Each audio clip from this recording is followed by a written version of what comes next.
भारत विकास परिषद शाखावत प्रांत उत्तर मध्य रीजन 2 भारत को जानो प्रतियोगिता जो कि संपन्न कराए गए कुछ विद्यालयों में। उम्मीद है आप लोग इस वीडियो के माध्यम से अपनी परीक्षा की तैयारी अवश्य करोगे। और वरिष्ठ वर्ग जो कि 9 से 12 तक के अभ्यर्थी इस परीक्षा में भाग लेंगे। एक तरफ प्रश्न का भाग होगा और दूसरी तरफ उत्तर का भाग होगा।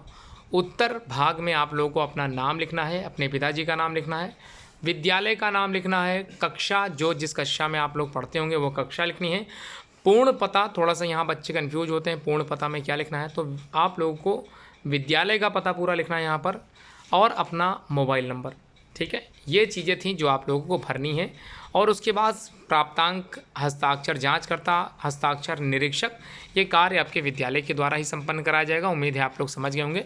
ध्यान देने योग्य जो बात है वो यहाँ पर दी गई है, आप लोग उसको अवश्य पढ़ें। मैं पढ़ के एक बार सुना देता हूँ। इस परीक्षा में कक्षा 9 से 12 तक के छात्र व छात्राएँ ही भाग ले सकते हैं। और दूसरी तरफ लिखा है, दूसरे प्रत्येक प्रश्न के सही उत्तर का 1 अंक निर्धारित है। प्रत्येक प्रश्न का उत्तर नियत स्थान पर ही लिखा जाए। किसी प्रश्न को हल न करने पर उत्तर के स्थान पर क्रॉस लगा देवें।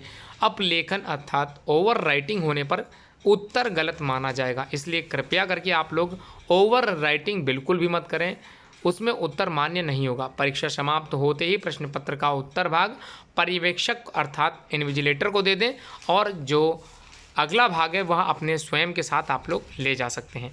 तो चलिए स्टार्ट करते हैं। प्रश्न संख्या 1 जो कि सबसे महत्वपूर्ण होने वाला है। उम्मीद है आप लोग को इसका उत्तर आता होगा। कमेंट बॉक्स में भी आप लोग कमेंट कर सकते हैं अपने उत्तर को, मैं उत्तर भी बताता चल रहा हूँ, अर्थात यह प्रश्न पत्र के साथ उत्तर हल भी देता चलूँगा।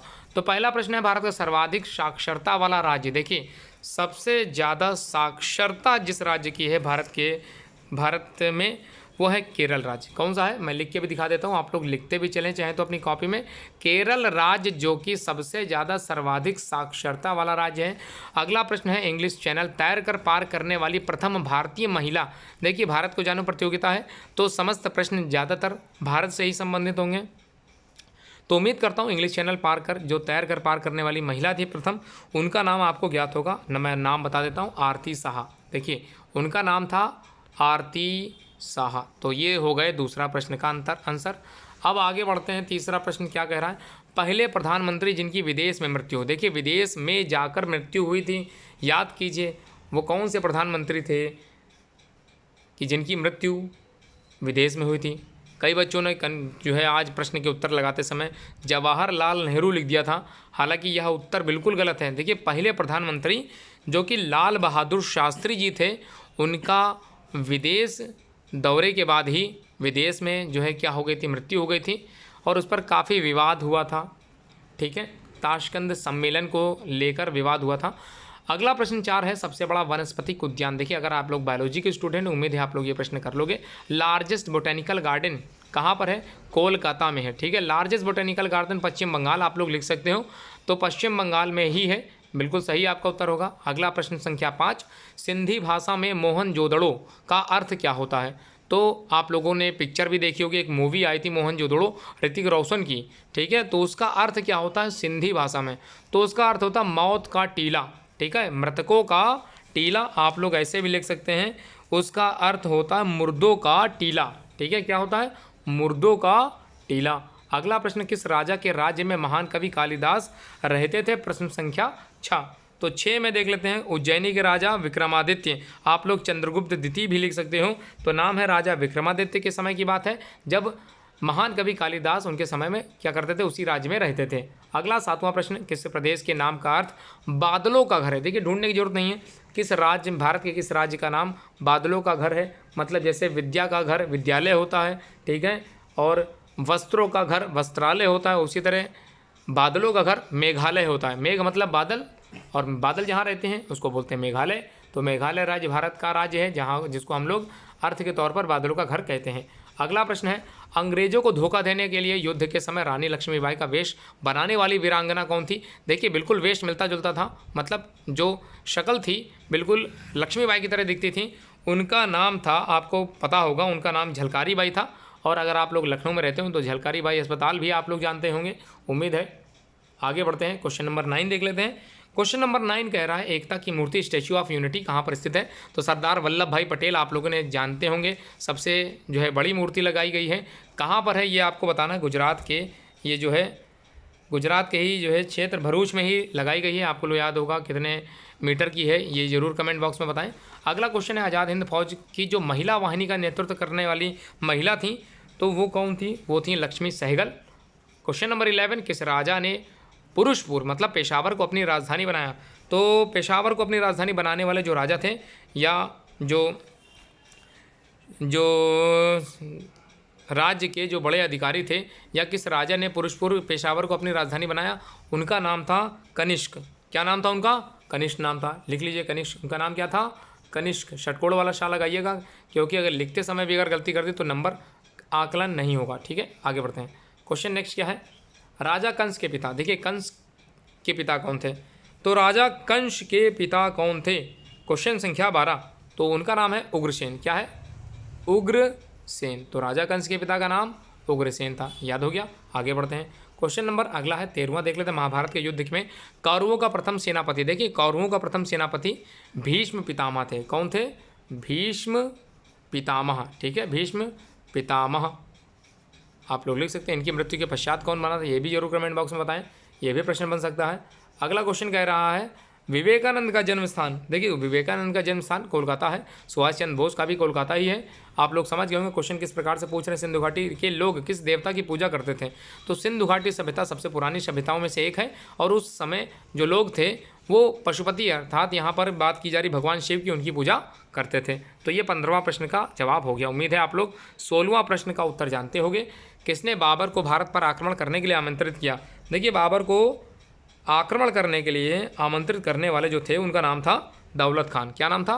दौलत खान। हालांकि दौलत के लिए ही प्रयास करते थे, है ना। तो दौलत खान नाम था। उन्होंने बाबर को कहा आओ भैया भारत में आक्रमण करो आके, बहुत पैसा है, धन दौलत बहुत है। ठीक है, तो बाबर आए, आक्रमण किया। ठीक है, अगला क्वेश्चन 17वां क्वेश्चन है 1942 में भारत छोड़ो आंदोलन कहाँ से प्रारंभ हुआ? देखिए भारत छोड़ो आंदोलन 1942 में चालू हुआ, गांधी जी के नेतृत्व में हुआ। यहाँ तक तो सब पता है। कहाँ से चालू हुआ? मुंबई में से चालू हो गया। ठीक है, मुंबई से चालू हो गया। 18वां प्रश्न है राजा परीक्षित कौन थे? तो 18वां प्रश्न राजा परीक्षित कौन थे? तो अर्जुन के पौत्र थे। ठीक है, कौन थे? अर्जुन के पौत्र। ठीक है, तो अर्जुन के पौत्र थे। आगे बढ़ते हैं। राणा सांगा कौन थे? तो राणा सांगा की अगर हम लोग बात करें, इनका नाम पूरा था महाराणा सांगा, आप लोगों को पता होगा। ठीक है, मेरा भाई की स्टोरी अगर आप लोगों ने पढ़ रखा होगा तो महाराणा सांगा भी आता होगा। महाराणा सांगा के पुत्र के साथ जो है किसका विवाह हुआ था? मीरा बाई का विवाह हुआ था। जी हाँ, बिल्कुल सही बात है। और कुछ समय बाद शादी के जो है वो विधवा हो गए थे, ये भी आप लोग जानते होंगे। मीरा बाई जो थी कृष्ण की भक्त थी, अनन्य भक्त थी, और जिसका जो है राणा सांगा जो थे नहीं चाहते थे कि उनकी जो बहू है वो जो है इस तरह से संतों के साथ मिलनसार रहे। तो काफ़ी विवाद रहा इसमें। ठीक है, अंत में जो है अपनी भूल का पछतावा हुआ इनको। फिलहाल इतना डीप में नहीं जाएंगे। आगे क्वेश्चन नंबर 20 देख लेते हैं। गोरखनाथ के जो गुरु थे वो कौन थे? ठीक है, अच्छा राणा सांगा कौन थे? ये तो रह गया। तो क्वेश्चन नंबर 19 रह गया शायद मेरे हिसाब से। तो 19 वाला क्वेश्चन का आंसर है सिसोदिया वंश के सम्राट थे। कौन थे? सिसोदिया वंश के सम्राट। अब क्वेश्चन नंबर 20 कह रहा है गोरखनाथ के गुरु कौन थे? तो क्वेश्चन नंबर 20 गोरखनाथ के जो गुरु थे वो थे मत्स्येंद्रनाथ। देखिए मत्स्येंद्रनाथ, लिखते समय गलती हो सकती है। मत आधा सा मत, देखिए मत्स्येंद्र आधा सा मत्स्येंद्र, एक ही मात्रा लगाइए और मत्स्येंद्रनाथ। ठीक है, ये नाम थोड़ा सही लिखिएगा, क्योंकि लिखते समय भी गलती हुई तो नंबर नहीं मिलते हैं। ठीक है, पिछली बार तो मैं ही कॉपी चेक करता अपने विद्यालय की, तो काफ़ी बच्चे गलत लिख रहे थे, तो उसमें नंबर आकलन बिल्कुल नहीं हुआ था। तो गोरखनाथ के गुरु हो गए मत्स्येंद्रनाथ। कश्मीर का भारत में विलय करने से स्वीकार किया था, मतलब कश्मीर का भारत में विलय किसने स्वीकार किया था? तो हरि सिंह थे, कश्मीर के ही जो राजा थे। तो उन्होंने स्वीकार कर लिया था कि कश्मीर हम जो है भारत को दे देंगे और कश्मीर पर भारत का अधिकार हो जाएगा। ठीक है, ये कहने वाले या फिर देने वाले भारत को वो थे हरि सिंह। संघ लोक सेवा आयोग के अध्यक्ष की नियुक्ति करता कौन है? देखिए संघ लोक सेवा आयोग की नियुक्ति जाहिर सी बात है राष्ट्रपति करेगा।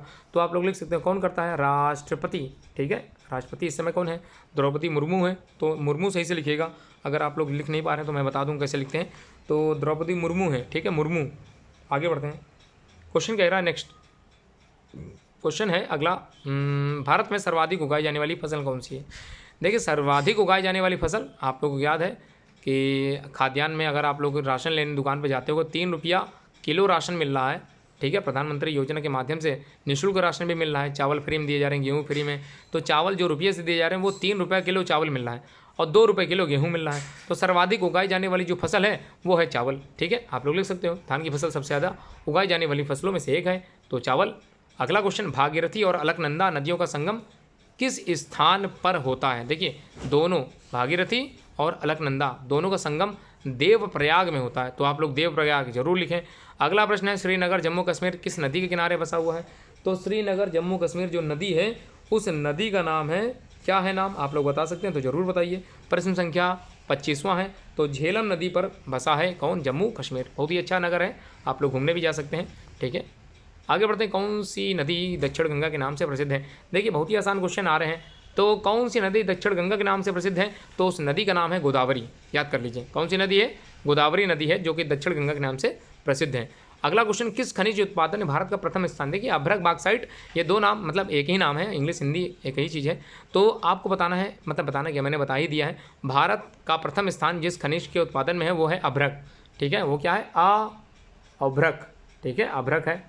अगर आप लोगों को इंग्लिश पूछनी तो जरूर कमेंट बॉक्स में पूछ लिए, मैं बताता चलूँगा, इंग्लिश में भी बता दूंगा। ऐसी बात नहीं कि मुझे इंग्लिश नहीं, मैं स्वयं ही इंग्लिश मीडियम विद्यालय में पढ़ा रहा हूँ, ठीक है। आप लोग पूछ सकते हैं, वो तो है हिंदी विद्यालय के बच्चे जो है कई जुड़े हुए हैं, ठीक है। आगे बढ़ते हैं, central arid zone research institute, देखिए central arid zone research institute कहाँ पर है? देखिए जोधपुर में शायद, मुझे लगता है हाँ सही है, शायद मुझे लग रहा है जोधपुर राजस्थान में ही है। एक बार आप लोग अपने विषयाचार्य मतलब जो भी हो, जीके के जो भी टीचर हों उनसे जरूर पता कर लीजिएगा central arid zone research institute कहाँ पे है?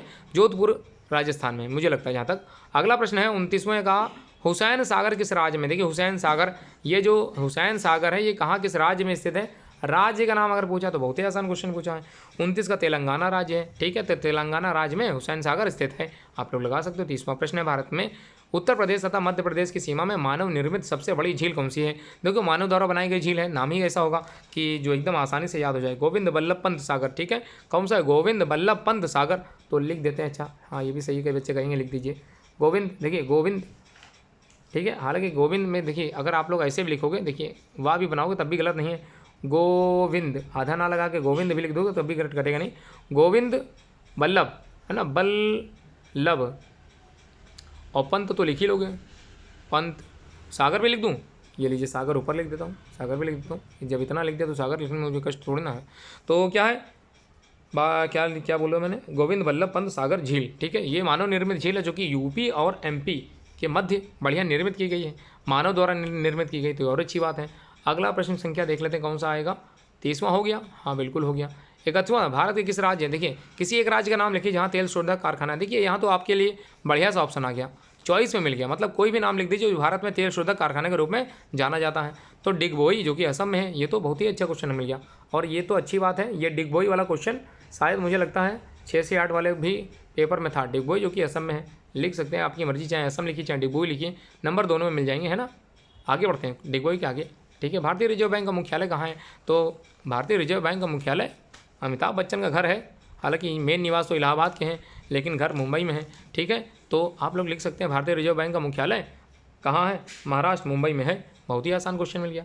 प्राचीन भारतीय ग्रंथ चरक संहिता, देखिए चरक संहिता में आप लोगों को कई श्लोक ऐसे मिल जाएंगे जो कि आयुर्वेदिक से संबंधित है, मतलब कई बीमारियों का इलाज इसी चरक संहिता में मिल जाएगा, ठीक है। तो भारतीयों को थोड़ा सा समझना चाहिए, पढ़ना चाहिए, अपना समझें पढ़ें, बढ़िया आयुर्वेद से इलाज ढूंढें, है ना। बहुत ही आसान विधि है, तरीके से ढूंढना रहेगा बस खाली। तो क्या है इसमें? इसमें है आयुर्वेदिक चिकित्सा शास्त्र लिखा हुआ है, पढ़ सकते हैं। अगला क्वेश्चन कह रहा है, क्या लिखा? भारतीय सशस्त्र सेनाओं के लिए प्रौद्योगिकी के विकास का दायित्व किस संस्थान का है? डीआरडीओ का है। किसका? डीआरडीओ। देखिए आप लोग ऐसे ही लिख सकते हो, डीआरडीओ, इंग्लिश में लिखना है, डीआरडीओ, बहुत बड़ा नाम है। तो डीआरडीओ को मैं बता देता हूँ, हिंदी अनुवाद बोल देता हूँ। तो रक्षा अनुसंधान एवं विकास संगठन, रक्षा अनुसंधान एवं विकास संगठन, तो इतना बड़ा नहीं लिखना, डीआरडीओ लिख दीजिए, नंबर पूरा मिलेगा, परेशान ना होइए बिल्कुल। जो टीचर जानता होगा, जो कॉपी चेक करेगा उसको आंसर की मिलेगी, ठीक है, उसमें डीआरडीओ लिख के आएगा, ठीक है। आप लोग डीआरडीओ पर भी नंबर गेन कर सकते हो। अगला क्वेश्चन देखिए, उस भारतीय वैज्ञानिक का नाम बताइए जिसने प्रतिपादन किया या प्रतिपादित किया कि धरती गोल है तथा यह अपनी धुरी पर घूमती रहती है ना, जिसके कारण दिन व रात होते हैं। तो देखिए धरती गोल है, जीरो की खोज जो है आर्यभट्ट ने की होगी, लेकिन गोल वाला जो शब्द बताया था वो मुझे लगता है याज्ञवल्क्य ने बताया था, ठीक है। एक बार आप देख लीजिए, याज्ञ, ठीक है, और वल्क्य, ठीक है। ये वाक्य या केवल के हैं, इसको बार बार लिखिएगा, गलती मत कीजिएगा। एक बार अपने विषय आचार्य से ये वाला प्रश्न जरूर पूछ लीजिएगा, थोड़ा मेरे दिमाग में डाउट लग रहा है मुझको, ठीक है। अगर देखिए, अगर ये पूछता कि उस वैज्ञानिक का नाम बताइए, भारतीय की जगह वैज्ञानिक होता, तब तो बिल्कुल सीधा सटीक उत्तर होता कोपरनिकस, ठीक है, कोपरनिकस। तो उसका तो बिल्कुल साधारण सा उत्तर था। अगला क्वेश्चन है 36, क्या है? लव कुश का जन्म किस ऋषि के आश्रम में हुआ? याद कीजिए, लव और कुश राम जी के 2 लड़के थे और इनका जन्म किस ऋषि के आश्रम में हुआ था? तो वाल्मीकि कृत, आप लोगों ने पढ़ रखा होगा, रामायण लिखी गई वाल्मीकि ने लिखी, तो जाहिर सी बात है लव कुश का जन्म भी वाल्मीकि आश्रम में हुआ होगा। अगला, श्रीमद् भगवद गीता के किस पर्व में वर्णित है? तो देखिए, देखिए भगवद गीता जो महाभारत के किस वर्ण में या किस पर्व में स्थित है, ये आपको बताना है। तो पर्व भीष्म पर्व है, ठीक है, 700 श्लोक हैं, 18 अध्याय हैं। ऐसा आप लोग भी जान सकते हैं अगर महाभारत को रोज़ एक दिन पढ़ें, ठीक है। एक दिन में नहीं ख़त्म करना, उसको रोज़ पर डे 1 पन्ना 2 पन्ना पढ़ लिया करिए, है ना। बहुत ही बढ़िया बढ़िया श्लोक लिखे हैं, है ना, सब कुछ महाभारत में है, आप लोग पढ़िए। आगे देखते हैं क्या लिखा है। भारतीय संसद के एक नए भवन का उद्घाटन, अच्छा हाँ ठीक है, अगला क्वेश्चन आ गया। तो अभी हाल ही में देखिए बड़ा बवाला हुआ इस पर, है ना। मोदी जी ने थोड़ा सा अपने जन्मदिन को देखते हुए आसपास ही के क्षेत्र में, मतलब आसपास ही के समय में भारतीय संसद का नया उद्घाटन किया, नए भवन का।